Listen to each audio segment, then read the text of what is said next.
That was the year when 100 transport ministers of the world gathered together in Moscow to discuss the problem of road safety.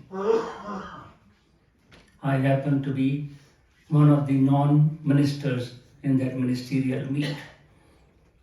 Minister after minister spoke about the problem. We must do something, but nobody was coming with anything concrete. So after listening for about 4 hours, I got up and said, gentlemen, it's good that the problem has been identified. We all have a common concern, but we need to come up with some outcome-based program. And it was decided that we will reduce road accident and fatalities. The number of NGOs cropped up working on road safety education, on trauma care, on black spots and grey spots. The government started working, but we couldn't achieve anything. I started mulling within myself as to what has gone wrong.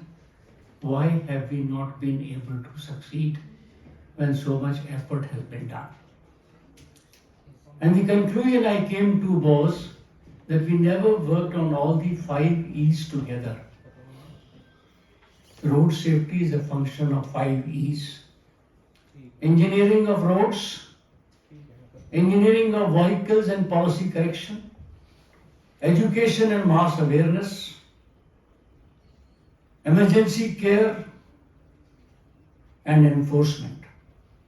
If you work on all the 5 E's together, I can assure you, we can achieve road safety. When we say that 95% of all accidents are road users' fault, I don't simply agree to that somehow. There are many more things to be done for our road engineering, enforcement, whole lot of things. So normally collected by the different agencies by actual examination of the statistics over the last few years, or the number of accidents which have happened in this particular area frequently.